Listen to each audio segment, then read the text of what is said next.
Hello everybody and welcome back to my channel. I'm Anne Bartlett, a qualified Blue Badge tour guide, and I'm in the idyllic village of Snowshill in the heart of the Cotswolds. This picturesque village is not only known for its stunning landscapes and charming stone cottages, but also for its role in the beloved film Bridget Jones's Diary. So come on, let's go and have a look around. Behind me is the Snowshill Arms, a traditional village pub selling local Donington beer brewed nearby. The pub is said to date back to the 15th century, so it has a long history. The right-hand side is the oldest part of the building, and this is the inside, which is very cosy, having original timber beams running across the ceiling. Right in the centre of the village is St Barnabas Church, built in Victorian times. It stands where its predecessor once did. No one can be certain what happened to the original church, but this one, although not architecturally remarkable, is very much part of the community.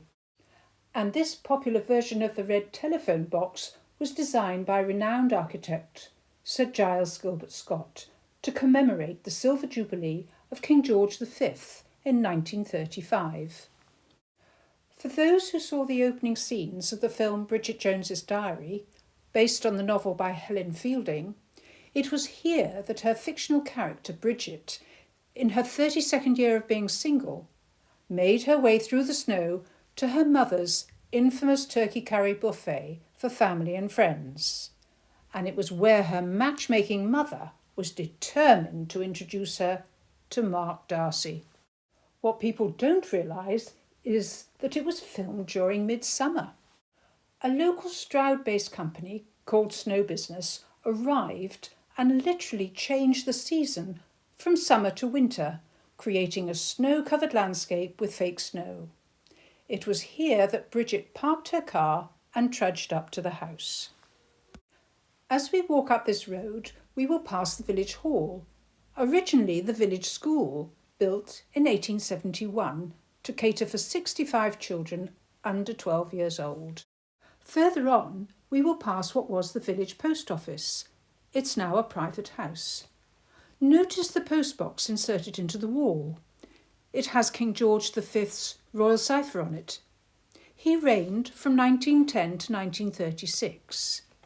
Interestingly, King George V was an avid stamp collector, and the royal stamp albums are probably the biggest and the best in the world. King George V served as a figurehead for the country throughout the First World War, and just opposite we have a war memorial reminding us of the villagers that went to war and never returned. It was King George V who changed the royal family's surname from Saxe-Coburg-Gotha to the House of Windsor.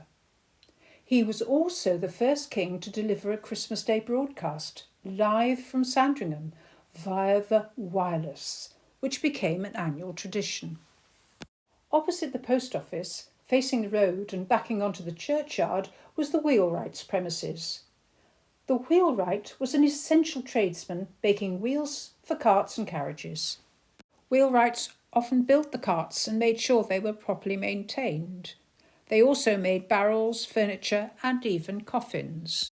This was the local grocer's shop, and the house next door, Rose Cottage, originally housed the village school teacher and was known as School House. At the end of the road was the forge. The blacksmith was one of the most important members of village life, shoeing and looking after the horses, as well as making and repairing tools and most things that people needed. As farming changed and as cars replaced horses, many forges started to sell petrol and eventually became the village garage. Just over the wall, on the left-hand side, is Snowshill Manor House, owned and managed by the National Trust. These cosy cottages on the right-hand side, with plenty of original features, probably date from the 15th century. They are also owned by the National Trust, some of which are holiday cottages. This is now the front entrance to the manor house. Notice the early part of the house on the right-hand side, with mullioned stone windows, and an 18th century extension with sash windows on the left. The Tudor part of the house is at the back. The manor house was bought and restored by an eccentric man named Charles Paget Wade. He was a very wealthy man, having inherited his family's fortune, consisting of a sugar plantation in the West Indies. He had been conscripted into the British Army during the First World War, and whilst fighting in France, Charles happened to see a newspaper advertisement for a very run-down manor house in the Cotswolds that was for sale. 2 years later it was still for sale, and he decided to buy it. It was in a terrible state, having been a farm, but Charles Wade was an architect, artist, craftsman and collector, and he wasn't fazed by the amount of restoration work needed or the cost involved. When the restoration work was completed, Charles Wade moved into a small, humble cottage known as the priest's house, while the manor itself served as a display space for his enormous collection of over 16,000 objects, ranging from mechanical oddities, bicycles, suits of armour, musical instruments, and many other more bizarre items which he collected from around Britain. His collection was not just about amassing objects, it reflected his deep appreciation for colour, craftsmanship and design. His motto, "Let nothing perish," was emblematic of his desire to preserve the beauty and craftsmanship of the past. The manor and its collection attracted many notable visitors, including literary figures like Virginia Woolf and J.B. Priestley. Even Queen Mary visited. She was reported to have said that the finest thing in the collection was Mr. Wade himself. In 1951, Wade donated Snowshill Manor and his collection to the National Trust to ensure its preservation for future generations. Wade died in 1956, but his legacy lives on through Snowshill Manor, a testament to his vision and passion for the arts. Thank you for joining me on this little tour of Snowshill. Nearby you'll discover Snowshill Lavender Farm with fields of lavender that bloom in the summer months, and also Broadway Tower, a very popular Cotswold landscape.